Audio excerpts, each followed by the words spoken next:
Cuando el PSOE perdió las elecciones, Ramón Jáuregui pidió al PP que no guardara en un cajón el proyecto socialista de demolición del Valle de los Caídos. Y digo demolición en sentido figurado o no. En cualquier caso, 5 millones de españoles en el paro, y a Jáuregui, que hace años se subió a un coche oficial para no bajar ya más, solo le importaba que el nuevo gobierno siguiera en el empeño de ganar una guerra para el abuelo de Zapatero. Porque en eso ha consistido la ley de la memoria histórica, y a tal propósito los socialistas no han dudado, de nuevo el sentido figurado, en envenenar la cena de los españoles. Hora es ya de pasar página a estos años de fascinación mórbida y socialista por las fosas comunes.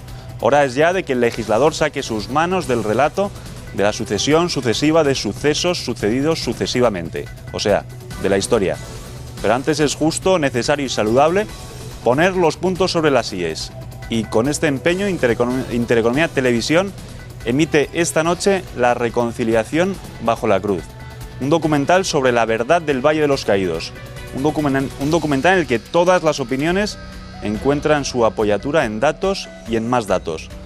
Al término del documental seguirá un coloquio en el que participarán 3 historiadores, cuyo mejor sello de garantía es no haber formado parte del tramposo comité de expertos del Valle de los Caídos. Enseguida paso a presentarles a los invitados. El primero de ellos es Pío Moa, quizás el historiador que más vende y en lógica y celtíbera consecuencia el más insultado, pero curiosamente el menos rebatido. Pío Moa es el responsable de Presente y Pasado, un leidísimo y comentadísimo blog que ustedes pueden visitar en intereconomía.com. Pío Moa, buenas noches. Hola, buenas noches. Nuestro segundo invitado es de sobra conocido por todos ustedes, se trata de Fernando Paz. Es de sobra conocido por ustedes, lo cual me ahorra hacer una presentación del personaje, presentación que tendría que ser necesariamente elogiosa y que podría llevar a pensar a más de uno que yo soy el agiógrafo de cámara de Fernando Paz. Fernando Paz, gracias por haber venido. Un placer. Y nuestro tercer invitado, Alberto Bárcena, historiador y profesor de la Universidad CEU San Pablo. Su tesis doctoral, que será leída en abril, trata sobre un tema muy oportuno, o al menos muy oportuno esta noche, el Valle de los Caídos. Alberto Bárcena, gracias Buenas por noches. venir. Y si a ustedes les parece, y les parece bien también a nuestros invitados, yo lo que les propongo es que veamos el documental, al que seguirá un coloquio que, con permiso de Juan Manuel de Prada, me atrevo a calificar de formidable. Así que, en palabras del gran Alfonso Arteseros, lo vemos y lo escuchamos. Pues lo habrán comprobado ustedes, no hay una sola opinión en el documental que no encuentre su apoyo en un dato histórico. Les decía al principio que la tesis doctoral de Alberto Bárcena versará sobre el Valle de los Caídos, y para esta tesis el profesor Bárcena ha buceado en 68 cajas de documentos. Y yo le quería preguntar si, aparte de las cosas interesantes que se han dicho en el documental, pues ha encontrado otras que merezcan una especial mención. Y también le voy a preguntar el tamaño de las cajas, porque habrá quien piense que es pues tamaño caja de zapatos, pero yo creo que no. Alberto Bárcena, las 68 cajas. Primero, ¿dónde están esas cajas? En el archivo del Palacio Real de Madrid hay un fondo Valle de los Caídos, dentro de la sección Administraciones Generales. Muchos de esos documentos no salieron nunca del Palacio Real porque, siendo como era una obra de patrimonio, o que pasó a ser de patrimonio nacional en cuanto se terminó, pues allí se presentaban los proyectos, en fin, han estado siempre allí, y otros muchos documentos venían del Valle mismo, claro, pero es toda la historia del Valle, de su construcción, desde el primer momento hasta el último, hasta la entrega de las obras ya, incluso después. Y el tamaño de las cajas, desde luego, no es una caja de zapatos, pues caben periódicos enteros, para que te hagas una idea, tamaño como mínimo, unas cajas de tamaño folio. En alguna de ellas he estado, hasta que he terminado de diseccionarla, más de un mes. ¿Y alguna cosa curiosa, como las que hemos podido ver a lo largo del documental, pero que no aparezca en el documental, algún dato sorprendente? Sí, aquí en el documental han aparecido varias anécdotas, como lo del veraneo, sí, que siempre sale a relucir porque me parece muy significativo del ambiente real que se vivió allí. Pero ayer, ordenando fichas todavía, me encontré otra en la que se hablaba de las primeras comuniones en el Valle, con datos tan chocantes como que es de junio del 47, hay unas facturas de los desayunos de los niños de primera comunión de las ceremonias en el Valle. Y hay una factura que, bueno, yo no soy un experto en economía ni en trasladar la moneda entonces, pero hay una factura de pasteles que se sirven en uno de esos desayunos, 92 pesetas con 50 céntimos del año 47, es una cantidad. pero aparte pues hay otra partida de 200 y pico pesetas en chocolate y leche, aparte de otras facturas de bizcochos, barquillos, galletas, bueno, un desayuno en condiciones de primera comunión que muchos españoles en el 47 hubieran querido dar a sus hijos. Ese es un dato que ayer me llamó la atención mientras pensaba en esto, ¿no? Hay otro muy curioso de la hija del practicante, don Luis Orejas, que fue uno de los presos que al acabar su condena o al serle ya redimida la condena se quedó en el Valle muchos años como practicante en el botiquín. Y en el 52 su hija causa baja y hay que reflejarlo porque eso disminuye el plus de cargas familiares del padre porque pasa a trabajar Concepción Orejas en las oficinas de Falange Española. Quiere decir que ahí se ve una normalidad en la vida del Valle y de la sociedad española también, ¿no? La hija de un preso republicano se va a trabajar a Falange sin ningún problema, todo lo contrario, o sea, no hubo ninguna depuración en ese sentido. Y desde luego se ven también en la misma documentación las ventajas sociales que disfrutaba el padre en esos momentos, en el 52, cuando ya era libre, por supuesto. Bueno, nuestros tres invitados de esta noche, los tres, son historiadores y qué mejor que ellos para hacer la siguiente pregunta. ¿Cuándo se sabe si un documento es falso? O preguntado de otro modo, ¿los documentos que están en las 68 cajas que Bárcena ha investigado a fondo no serán una triquiñuela del franquismo con un propósito de lavado de imagen de cara a la posteridad? Pío Moa, ¿cuándo se sabe que un documento es falso? Bueno, se sabe normalmente contrastándolo con otros, mirando, por ejemplo, la cronología, y hay muchas maneras de saberlo, ¿no? Sobre todo contrastándolo con otros, ¿no? Por otra parte, en aquel tiempo el franquismo no tenía la más mínima preocupación por lo que pensara la posteridad de él. Estaba convencido de que había instaurado un régimen que superaba tanto al liberalismo como al comunismo, como al socialismo, y que eso iba a durar muchísimo, ¿no? Y duró bastante, desde luego. Es decir, que son además los documentos administrativos, por lo común, son de fiar. Yo he estado discutiendo con algunos sobre, por ejemplo, estadísticas de los años 40, diciendo, claro, son estadísticas de una dictadura que, pues no, las estadísticas soviéticas eran falsas en general, pero las estadísticas franquistas no lo eran, y lo puedes comprobar analizándolas en relación con la evolución posterior. Si fueran falsas, serían falsas también las posteriores, ¿no? Entonces, además, son reconocidas normalmente internacionalmente, etcétera. El franquismo no falsificó casi nada. Quienes falsifican de una manera casi sistemática son precisamente los antifranquistas de ahora. El franquismo, precisamente, por no ser un régimen totalitario, no aspirar a implantar una cosmovisión completamente distinta, sino ser un régimen autoritario, sin más, efectivamente no hizo un cambio radical de las bases de la administración pública, por ejemplo. Y como perfectamente acaba de decir Pío, se puede seguir la realidad o la falsedad de una documentación, porque además eso, a su vez, como siempre la burocracia, pues deja restos. Y entonces, en consecuencia, haciendo una comparativa con otros restos que ha dejado ese documento, pues se puede ver su falsedad o no.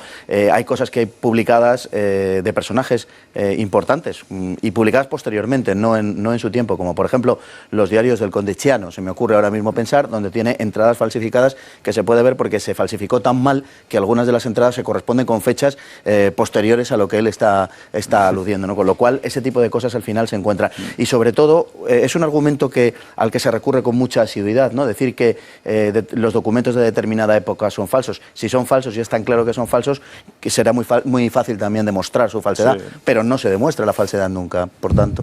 Alberto, tú que conoces a fondo los documentos encerrados en esas 68 cajas, no hay duda de su veracidad. Yo no tengo la menor duda. Mira, son documentos que abarcan un periodo de 20 años de historia. Además, claro, son unos fondos importantísimos. Necesitaría el franquismo, que además, como bien acaba de decir Pío, no estaba nada preocupado en el año 40 y tantos o 50 y tantos de que alguna vez se le fuera a someter a una revisión como la que ha sido sometido luego. Son documentos en los que lo que se ve precisamente es el funcionamiento cotidiano de un organismo enorme, como fue el Consejo de las Obras del Monumento a los Caídos, documentos administrativos, donde hay facturas, cartas, solicitudes, comunicaciones, peticiones de todo tipo, de todo rango. Es una documentación que refleja, pues eso, el funcionamiento normal de unas obras verdaderamente importantes durante 20 años. Y ahí te encuentras desde recibos que justifican un viaje en taxi de uno de los empleados a Madrid que tuvo que venir a algo, hasta la petición del padre Abad para darle una vivienda a la madre del electricista del Valle de los Caídos. Comprenderás que, vamos, hubieran necesitado para falsificar eso una oficina de falsificadores trabajando allí durante 20 años para acabar suministrando a la posteridad una documentación tan abrumadora, tan compleja, tan variada y tan rica como la que hay allí. Fernando Paz, el documental que hemos visto, lo decíamos antes, son opiniones, pero opiniones basadas en horas de estudio, incluso en años de estudio. A pesar de eso, es seguro que mañana haya medios. Yo estoy pensando, por ejemplo, en un medio digital, que es un Pravda de pega, de corta y pega. Medio muy singular, ¿no? Muy singular, que van a arremeter contra nosotros por haber puesto este documental. ¿Por qué la persistencia en la mentira de determinados medios y personas?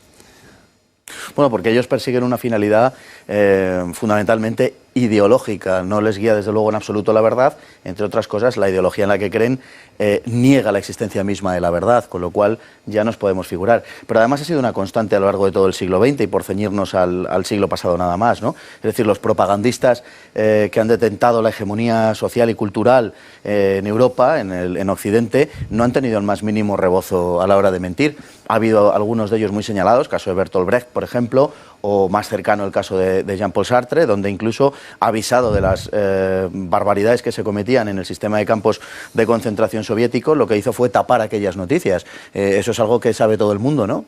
Por tanto, en mi opinión, están guiados exactamente por el mismo espíritu. Es decir, no tienen ningún interés en que se sepa la verdad, simplemente hacen propaganda, no hacen otra cosa.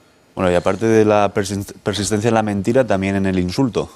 Bueno, yo creo que cuando analizamos estas cosas, vemos las acusaciones que hacen unas personas, hay que empezar por preguntarse quiénes son esas personas. Estas personas que están atacando al Valle de los Caídos, pues son los mismos que han llevado al país a la ruina. Los mismos que han sacado a la ETA del abismo en que ellos mismos reconocen que estaban y lo han convertido en una potencia política. Los mismos que han hecho, por tanto, del asesinato un arte de la política, una manera de conseguir concesiones y avanzar políticamente. Son los mismos que se presentaban con 100 años de honradez y todos sabemos que son 100 años de corrupción, básicamente.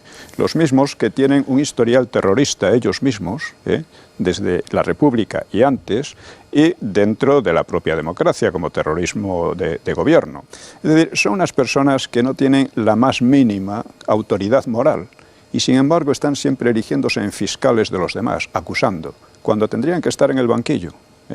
Han dejado un país verdaderamente hecho un asco, no solo en el aspecto económico, también en el aspecto moral y en muchos más. Y lo han conseguido precisamente porque no se ha tenido suficientemente en cuenta quiénes son, cuál es su verdadero historial, etc.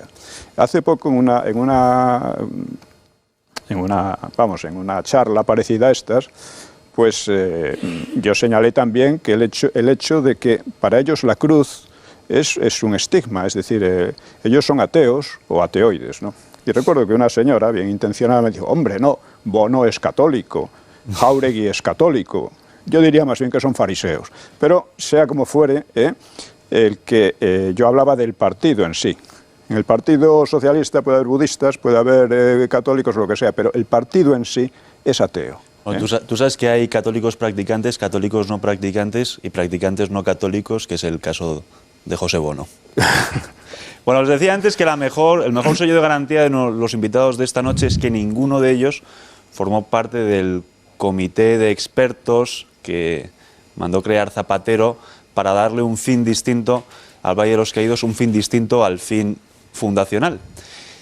¿Les gustaría saber a ustedes quiénes formaron parte de este comité de expertos? Bueno, pues quédense con nosotros, nos vamos a publicidad, pero quédense con nosotros y a la vuelta se lo vamos a contar. De verdad que la lista de personajes que forman parte de este comité no tiene desperdicio. Vamos ya con la lista de personajes que integró el fantasmagórico y tramposo comité de expertos del Valle de los Caídos. Fernando Paz. Sí, pues Fernando Paz no formó parte de ese comité. Pues con motivo de todo este asalto, porque es lo que ha sido al Valle de los Caídos, como saben, el gobierno pues creó una comisión ad hoc para que se ocupara de este asunto, una comisión que lógicamente pretendieron hacernos creer que tenía algún tipo de visos de imparcialidad. Y bueno, la comisión consiste en las personas que vamos a enunciar a continuación y de las que voy a añadir algo, ¿no?, al respecto de cada uno, que es lo que les caracteriza. En primer lugar, decir que la presidencia para la coordinación y dirección de los trabajos era del señor Virgilio Zapatero Gómez. Pueden imaginarse que con ese apellido, pues efectivamente era del PSOE y fue además ministro con anterioridad del Partido Socialista, catedrático de Filosofía del Derecho y es rector de la Universidad de Alcalá de Henares. Y también Pedro José González Trevijano Sánchez, rector de la Universidad Rey Juan Carlos y catedrático de Derecho Constitucional. Bien, a partir de aquí los vocales son dos miembros del Consejo de Estado, Miguel Herrero, Rodríguez de Miñón, y Amelia Valcárcel Bernardo de Quirós. Sobre Miguel Herrero de Miñón, lo mejor que podemos decir es pasar al siguiente nombre, que es Amelia Valcárcel. Amelia Valcárcel es una destacada feminista, una mujer que ha tenido responsabilidades políticas en la educación de Asturias a mediados de los años 90 y cuya tesis principal, y por lo que es más conocida, es por defender el derecho al mal. Así como suena, con mayúsculas. En segundo lugar, ¿en qué consiste el derecho al mal? El derecho al mal está relacionado con lo que ella llama el abandono de la dulzura por parte de las mujeres. Las mujeres tienen derecho al mal y deben ejercerlo, según su nietzscheana cosmovisión. Siguiente. He intentado decir Weltanschauung, ¿no? Bien, en segundo lugar, Carmen Molinero, que dirige el Centro de Estudios sobre la Época Franquista y Democrática, el nombre original es en catalán, de la Universidad Autónoma de Barcelona. Es una persona de orientación muy a la izquierda. En tercer lugar, Ricardo Viñes, profesor de la Universidad de Barcelona, supuesto experto en la represión franquista. Es antiguo miembro de la organización Bandera Roja, que a su vez era una escisión del PSUC del año 68, si no recuerdo mal. Tenemos también a Francisco Ferrandiz, antropólogo de la Universidad de Extremadura, que ha trabajado en relación con las exhumaciones de las fosas de la Guerra Civil. Es un personaje situado muy a la izquierda también. Hilari Raguer i Sunyer, que es un benedictino catalán de la Abadía de Montserrat,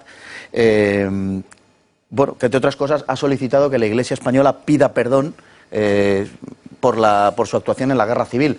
No me he equivocado, que la Iglesia española pida perdón por su actuación en la Guerra Civil. Luego también tenemos al señor Manuel Reyes, colaborador del País y del Periódico de Cataluña, miembro del CSIC y director del Gabinete Técnico del Ministerio de Educación y Ciencia entre los años 82 y 86. Este señor, hay que decir que por lo menos sí, en este caso, tiene una cierta altura intelectual. Tenemos también a Alicia Altez, estudiosa del republicanismo, opción política con la que ella se identifica abiertamente, profesora de la UNED, y además también autodenominada feminista. En fin, son los nombres que ocupaban la lista, ¿no? Realmente, como pueden comprobar, pues gente que se dice imparcial y poco comprometida, ¿no? Alberto, es un honor no formar parte de esa lista, ¿no?, como historiador. Hombre, yo desde luego no echo de menos haber pertenecido a semejante comisión, porque es todo ello, como te diría yo, la estrategia del mal, hablando del mal, está ahí, ¿no? Primero han creado un conflicto donde no lo había, porque si se crea una comisión de expertos es como para resolver algo, un problema. ¿Qué problema había? Ninguno. ¿Había que buscarle una finalidad al Valle de los Caídos? No hacía falta ninguna. Hay un decreto fundacional, hay un decreto del 57 de Franco, donde vuelve a insistir, por cierto, en el tema de la reconciliación bajo los brazos pacificadores de la cruz, dice el decreto que firma Franco. Y además en ese decreto lo que establece es que el Valle de los Caídos tiene que ser y es un monumento a todos los caídos. Lo dice él. Y estos señores, a la vuelta de todos estos años, ¿qué es lo que dicen en su dictamen? Que tiene que ser ese monumento o convertirse en un monumento a todos los caídos. Pero señores míos, si eso está dicho, escrito, firmado y con rango de ley desde el año 57 por el autor del monumento, ¿a dónde han llegado ustedes? O sea, que expertos, lo que se dice expertos... No han cogido en el decreto del 57. O se fían tanto de la estulticia supuesta de la gente que tiene que recibir esto, que se creen que nadie va a saber esto. Pero vamos, si comparas el dictamen de la Comisión de Expertos con el decreto de Franco, dices, hombre, para esto no hacían falta ni una comisión de expertos ni tantos meses de trabajo. Cojan ustedes el decreto del 57, que claro, no lo quieren airear, y ya estaba. Está dicho ahí. Alberto, Pío Moa apuntaba antes a la cruz como el elemento que les provoca el odio. No vamos a hablar de ese tema, pero hablaremos luego. Había alguien del comité de expertos, no me acuerdo quién, que decía que la historia no le interesaba de gran cosa. Sí, la profesora Altez, ¿no? Ella ha dicho públicamente, es historiadora, es profesora de la UNED, que su objetivo no es tanto la historia como las personas, ¿eh? Por tanto, bueno, en un historiador es una declaración sorprendente, cuando menos. ¿Dijo las personas o las personas humanas? No me consta la segunda. Digamos, al comité de expertos. Sí, podría dedicarse al cotilleo, que trata de personas, y es lo que hace en realidad. Vamos a ser serios, ¿no? El comité de expertos, yo creo que una persona que admite una comisión de un gobierno que ha llevado al país a la ruina, un gobierno que ha delinquido en muchísimas cosas, que ha mentido de manera sistemática, esa persona ya se descalifica por sí sola. Porque no hay que olvidar otro aspecto. Yo decía al principio que quiénes eran estas personas que tanto acusan y que tanto se erigen en fiscales. ¿Y cómo han hecho en relación con el Valle de los Caídos? Primero, han montado una campaña monstruosa de mentiras en la que ha colaborado la propia derecha. Es decir, en el propio ABC se le daba pábulo a todas las miserias y tonterías, que si 20.000 presos políticos, que si miles de muertos, en fin, cosas verdaderamente increíbles, ¿no? Y el que un periódico que pretende ser serio, que sirva a esa propaganda, pues ya indica el grado de indecencia por un lado y de ingenuidad, vamos a llamarla así, por el otro, ¿no? Es decir, para realizar este hecho, que es un hecho delictivo y es una fechoría, han tenido primero que manipular a la gente y envenenar a la gente. Además, estos señores han estado tratando de hundir el Valle de los Caídos. Es decir, han dejado de las obras de reparación, al contrario, han procurado que se deteriorase cada vez más, han inventado aquello del trozo de la Pietà que se cayó, que es un clarísimo invento. A continuación han tratado de destruir la Pietà. Es decir, estos señores tienen una mentalidad parecida a la de los talibanes. O sea, los talibanes que destruyeron los budas en Afganistán, su mentalidad es básicamente muy parecida. Ellos creen tener una especie de verdad absoluta, no pueden tolerar una historia que no se conforma a lo que ellos creen, y entonces tratan de destruirla. Esto venía también, en fin, lo que dice Orwell, ¿no? En definitiva, ¿no? De este tipo de gobiernos, que tratan de destruir la historia, porque saben que haciéndose dueños de la historia, se hacen dueños también del presente. Porque ha habido quien ha propuesto la voladura Esa era la idea clave. La idea clave. O sea, esto se lo hemos oído a Ian Gibson, se lo hemos oído a Calleja, yo se lo he oído a otras muchas personas, así de manera no oficial. Iñaki Anasagasti, que lo mejor sería destruirlo, tal. Claro, eso sería un escándalo internacional de tal magnitud y además revelaría hasta un punto tan claro su carácter criminal, ¿no? Que pues lo que han hecho es simplemente tratar de que se deteriore, etcétera, y al final sacar esto y pretender que Franco salga del Valle de los Caídos, porque dicen que no es un caído. O sea, la mentalidad es demencial. Franco no pensaba, por lo que sabemos, ir ser enterrado allí. Ahora hablaremos de eso, de quién de la orden. Ya lo hablaremos. Sí. Alberto Bárcena, ¿el afán por volar el Valle de los Caídos es por la cruz o porque Franco está enterrado ahí? Están relacionadas las dos cosas, claro, pero yo creo que lo de Franco es un tema menor. Desde luego, como decía Pío, evidentemente el gran problema, yo me di cuenta hace años leyendo a estos señores, que el gran problema era la cruz, porque hablan de ella como una presencia opresiva. Lo que se ha librado allí en estos años ha sido una batalla espiritual, mucho más que política, porque el Valle de los Caídos no es tan solo un monumento del franquismo o de un periodo concreto de la historia, el que sea, es un monumento ante todo religioso, es una basílica, con el rango de basílica, como veíamos en el documental, concedido por quien pueda hacerlo, que es el Papa. Y además es una basílica que cuenta sobre ella misma con la cruz más grande del mundo. Es un monumento católico de primera magnitud, con lo cual atacarlo es atacar, ya sabemos a lo que están atacando. ¿Qué tiene que ver Franco en todo esto? Hombre, está enterrado allí, es el autor del monumento, que duda cabe, su imagen queda relacionada con el Valle de los Caídos, lógicamente para siempre. Pero a Franco, yo aprovecho este momento para decir una cosa. Se le ha atacado, los que le atacan, los que han puesto todo su empeño en condenar de forma radical el régimen franquista, dentro y fuera de España, en una operación concertada por los socialistas de aquí y los de fuera, en las instituciones, lo que buscaban era condenar un régimen que, vamos a ver, analizándolo ¿por qué lo encontraban tan abominable como para compararlo con el nazismo, por ejemplo? No por no democrático, que evidentemente eso no les importa, porque otros regímenes nada democráticos les gustan mucho, sino porque era un régimen que venció al marxismo y que era católico. Y esa clave del catolicismo es lo que está aquí en el Valle. Podríamos hablar también de la enorme gravedad que ha tenido el abandono de la defensa del franquismo por parte de la propia derecha desde la misma transición, porque aquello trae esta situación actual, en la cual ya nadie se atreve a levantar una voz por defender un régimen que tiene aspectos enormemente positivos y del cual ahora lo único que se publica y se habla pues son no solo los negativos, los inventados. Se ha creado efectivamente, como se viene diciendo aquí, una leyenda negra del franquismo que tiene una trascendencia enorme porque está repercutiendo en nuestro presente y puede hacerlo de forma decisiva en nuestro futuro. Y eso no se ha hecho de forma casual ni tampoco inocente. Y el Valle de los Caídos ha sido solamente un campo de batalla en el que se estaba librando esa lucha contra lo que quede de la España católica, que es bastante.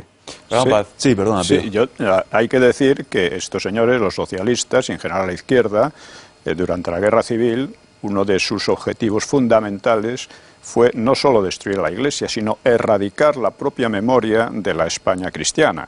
O sea, hasta las cruces de los cementerios fueron destruidas, fue destruido o atacado o incendiado todo aquello que representase la cultura cristiana, que es la base de la cultura de Occidente, no solo de España, sino de Occidente, ¿no? Y esa mentalidad permanece en ellos.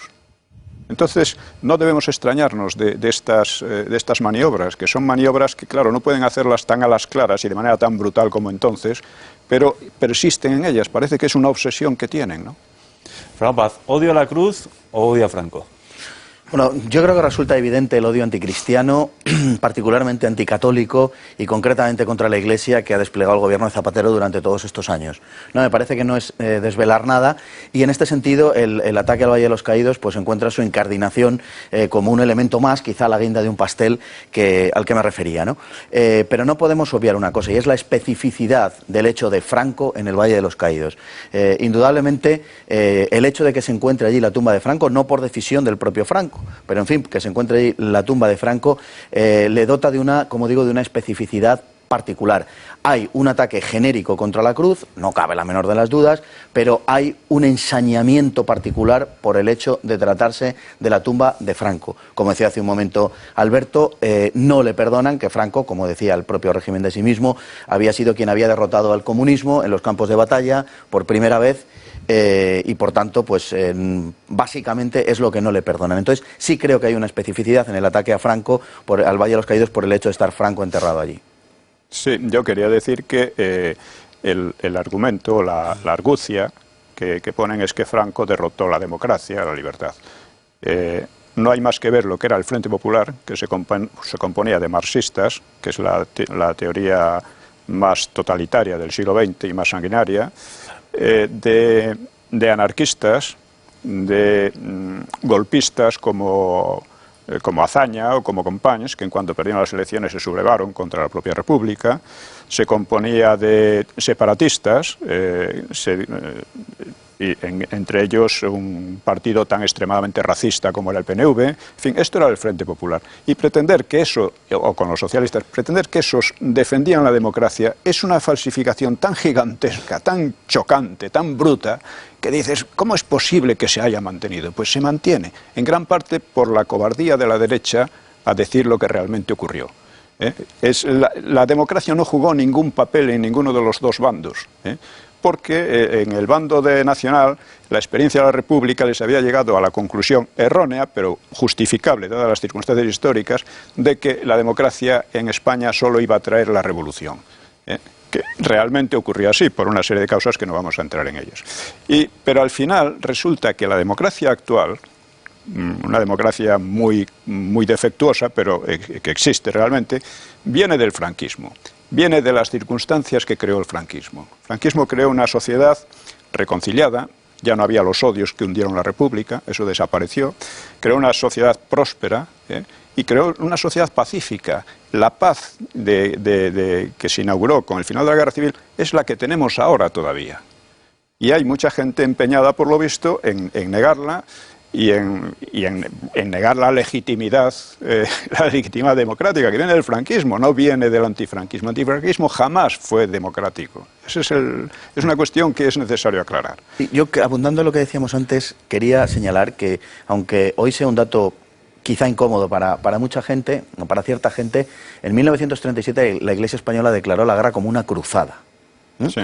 Y esto es un hecho histórico que está ahí. Por tanto, tampoco yo diferenciaría tanto, digamos, ese odio a la cruz como el odio a Franco, porque en la intención de quienes atacan es un mismo odio, es un odio que se confunde, el odio a la cruz y el odio a Franco. Ellos realmente no lo distinguen en un caso como este, ¿no? Y retomando lo que decía Pío hace un momento, justamente, quizá el problema viene por ahí, es decir, hay una intencionalidad en el gobierno anterior que mucho me temo que este gobierno esté llamado a ponerle fin, esperemos que así sea, pero hay una intencionalidad de saltarse el periodo del franquismo históricamente, es decir, de empalmar con la legalidad del Frente Popular, porque no es la del 14 de abril, sino la del 16 de febrero e incluso la del 18 de julio, por chusco que esto pueda parecer, empalmar con esa legalidad y saltarse el franquismo y declararlo sencillamente ilegítimo, lo cual nos aboca a un panorama absolutamente kafkiano, ¿no? Luego hablaremos de eso. Alberto, ¿querías decir algo? Bueno, en relación con lo que estaba diciendo Fernando, a mí me ha llamado la atención que uno de los votos en contra del dictamen del supuesto comité de expertos o comisión de expertos venga de Herrero de Miñón, que estuvo en la redacción de la ley para la reforma política y luego en la Constitución. Y como jurista además sabe muy bien el peligro que entraña esta campaña, no de descalificación, sino, como digo, de ya abominación y de sacar de la historia todo lo que se relacione con Franco. Si se hace eso, efectivamente, y ya prácticamente se ha consumado el proceso, hay que volver a revisarlo todo. Es decir, la transición, que si por algo se caracterizó, y se ha dicho mil veces, fue por ir de ley a ley, sin salir del marco legal nunca, pero partiendo de las leyes de Franco, evidentemente, y eso no se puede discutir, entonces toda esa transición no vale. La Constitución actual, que han pisoteado el gobierno de Zapatero constantemente, tampoco vale, y entonces tendríamos que entrar en una segunda transición de impredecibles consecuencias, pero desde luego peligrosísima transición. ¿Hacia qué? Pues hacia un Estado que son los enemigos de Franco, los de la Iglesia, los del Valle, quieren ellos imponer fuera del tiempo, además, por cierto, porque es un modelo de Estado totalmente fracasado. Hacia ahí quieren ir. Bueno, ¿ustedes imaginan que la leyenda negra que en torno al Valle de los Caídos ha puesto en circulación la izquierda, imaginan que fuera cierta? Bueno, en ese caso, ¿estaría legitimado volar el Valle de los Caídos o cerrarlo?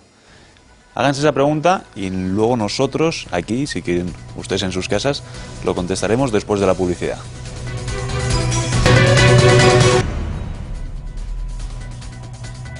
Pues eso, ¿qué pasaría si la leyenda negra que ha puesto en circulación la progresía acerca del Valle de los Caídos fuese cierta? ¿En ese caso estaría legitimado el cierre del monumento? Fernando Paz. No, yo creo que en ningún caso sería una barbaridad.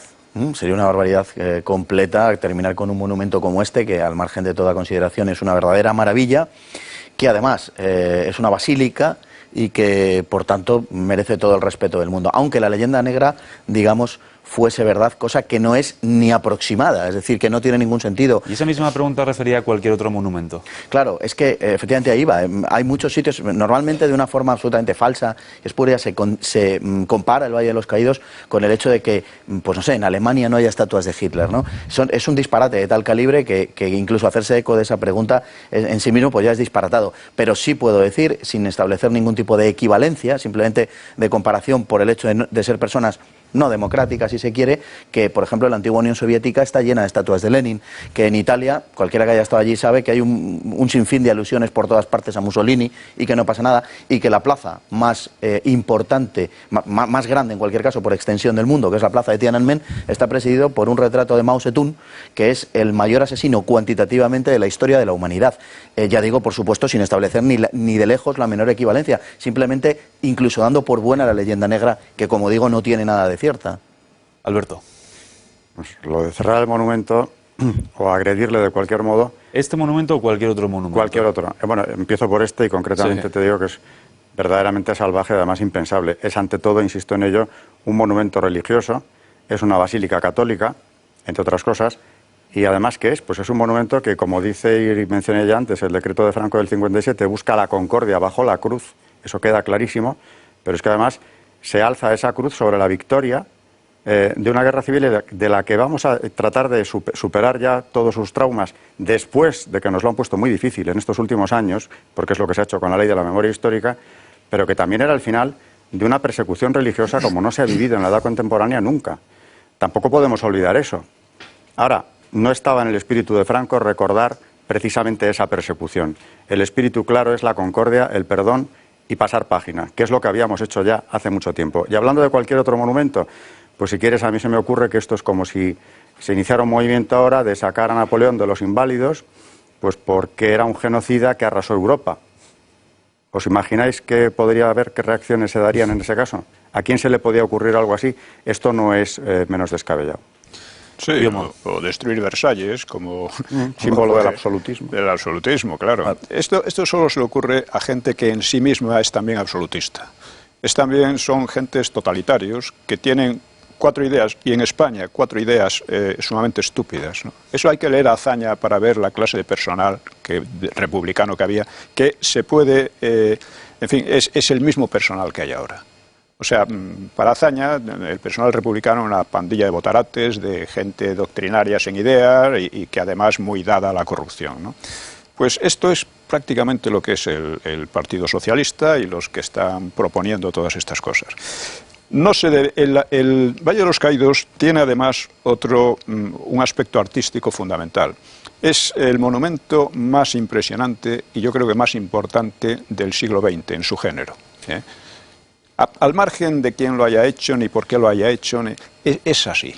Entonces, atacar ese monumento ya indica una especie de besania intelectual, una falta de sentido de las proporciones, de desprecio de la historia, desprecio del arte, ¿no? Y una de las cosas que a mí más me ha indignado es que la falta de respuesta de los artistas. Aquí tenemos los artistas de la ceja, por desgracia, ¿no? Artistillos, no sé cómo llamarles, ¿no? Los titiriteros, ¿no? Pero hay artistas reales, pero no se han atrevido a decir, no señor, ese es un monumento artístico de un valor excepcional y no se puede destruir, como no se puede destruir una catedral porque a usted no le guste el catolicismo, ¿no? O porque no le guste la mentalidad medieval. O sea, no se puede destruir, ¿eh? Entonces, vamos, eso contribuye a demostrar la vileza que hay en el fondo de todas estas historias, ¿no? Vileza porque va contra el propio patrimonio español, contra la propia España, etcétera. No hay que olvidar que en su campaña han hecho actos delictivos, no solo contra la libertad religiosa y la libertad de culto, sino también contra contra el propio monumento, tratando de privarle de sus ingresos, porque resulta que era un monumento rentable, ¿eh? Tratando de hundirlo, quitándole los ingresos, etcétera. Esos son ingresos que quitan a todos los españoles, unos señores que su misión primera es precisamente velar porque eso no sea así. Es decir, se comportan como auténticos gángsters, ¿no? Y eso tiene, en mi opinión, debiera ser llevado a los tribunales porque son aspectos claramente delictivos, ¿no? Y os lo comentas, aparece en el documental y luego se ha apuntado aquí en el coloquio que no fue voluntad de Franco ser enterrado en el Valle de los Caídos, sino que fue orden expresa del rey. Exacto. ¿Qué piensa el rey? No ya de este tema, sino de una ley, la ley de la memoria histórica, sin la cual nada de esto se entiende, que es una ley que tú tienes escrito, que cuestiona la propia legitimidad de la monarquía. Sí, bueno, la ley de memoria histórica es totalitaria, porque solo un país totalitario se intenta imponer por ley una versión determinada de la historia. Eso puede ocurrir en Cuba, en Corea del Norte, etcétera, pero en un país democrático no puede ocurrir de ninguna manera, ¿eh? Pero aquí ha ocurrido. Y es una ley, vamos a ver, la transición se hizo de la ley a la ley, desde la legitimidad franquista a la legitimidad democrática, no desde la legitimidad del Frente Popular, que nunca existió, a esta otra, ¿no? En contra de la ruptura que pretendía toda la oposición. La ruptura significaba romper totalmente con el franquismo y enlazar con el Frente Popular, ni más ni menos. Esto es lo que persigue la ley de memoria histórica. Y como da la casualidad de que el rey es rey porque Franco lo decidió, ¿eh? Y que ha hecho lo que ha hecho porque Franco le dio los poderes para hacerlo, y da la casualidad de que todos los dirigentes principales de la transición vienen del régimen, desde Fernández Miranda, etcétera, y que lo hacen en contra de la oposición antifranquista, pues esta ley deslegitima todo eso y deslegitima al rey. es una cosa, hay que reconocer que esta gente ha hecho una verdadera hazaña haciendo que el rey firme su propia deslegitimación. Es algo asombroso, ¿no? Pero que se puede dar, porque no hay que olvidar que, por ejemplo, la República llegó porque la monarquía entregó el poder, así por las buenas, sí, a pesar de que la mayor parte de los votos eran monárquicos. Entonces, en un país en que pasan estas cosas, puede pasar cualquier cosa ya.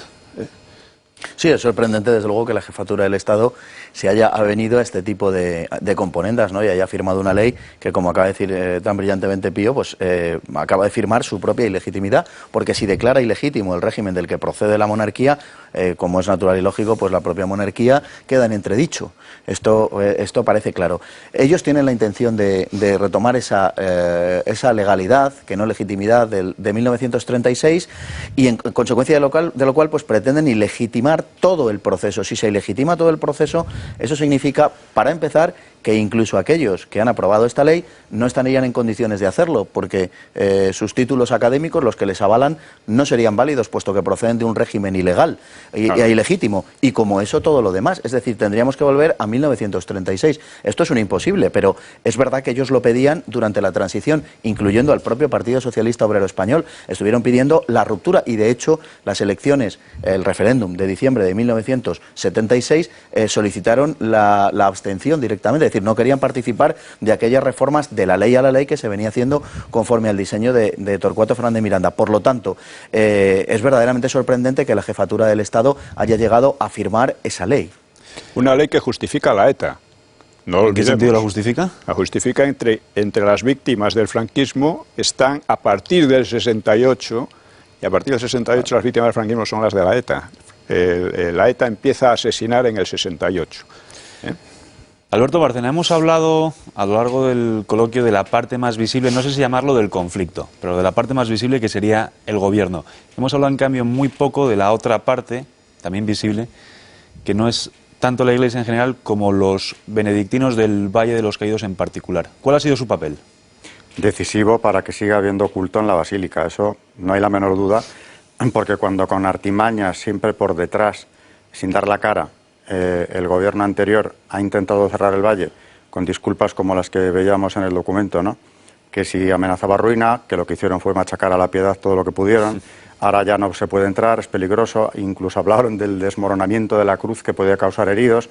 Cuando vieron que todo eso no funcionaba, y no funcionó porque los benedictinos salieron a celebrar la misa fuera, primero en la cuneta delante de la entrada, luego ya en la explanada de la abadía, ahí se encontraron con que aquello estaba tomando unas proporciones mediáticas incluso que no les convenían en absoluto. Quien destapó ese cierre clandestino, encubierto y verdaderamente maligno que el gobierno estaba llevando a cabo fuera de toda legalidad han sido los benedictinos. Si la comunidad no toma esa decisión de celebrar misa, como se hizo, que fueron, por cierto, unas misas impresionantes en la basílica, en el exterior de la basílica, perdón, de la abadía, posiblemente el culto en el Valle de los Caídos se hubiera cerrado definitivamente, que ya casi lo estaba, porque había que llamar, pedir un permiso, bajar por aquí, por allá, en fin, era una complicación. Poder ir a una misa en el Valle llegó a ser casi imposible. Y lo iba a ser del todo cuando ellos toman esa decisión. Han sido quienes han salvado el Valle de los Caídos por ahora. Por ahora digo porque vamos a ver esto cómo termina, ¿no? Prabhupada, las misas aquellas de la intemperie recordaban un poco a las misas celebradas por Popieluszko, de quien, por cierto, se va a estrenar una película ahora aquí en España que está arrasando en Polonia. Y de hecho, en una misa celebrada justamente en el exterior del recinto, el padre Fray Santiago Cantera estuvo recordando la situación, pues que se prestaba un paralelismo con aquellas misas que se tenían que celebrar bajo la opresión comunista en la Polonia, podemos decir, ocupada por los comunistas, sí. Bueno, nos vamos ya y nos vamos dándoles las gracias a ustedes por haber estado ahí, dándoles las gracias a los invitados, Alberto Bárcena, Fernando Paz, Pío Moa, y expresando el mismo deseo que expresábamos al principio del programa, que es que el legislador saque sus manos de una vez del relato de la sucesión sucesiva de sucesos sucesivos o sucedidos sucesivamente. Me he hecho, lógicamente, un lío. O sea, que el legislador saque sus manos de la historia. Muchas gracias y nos vemos pronto.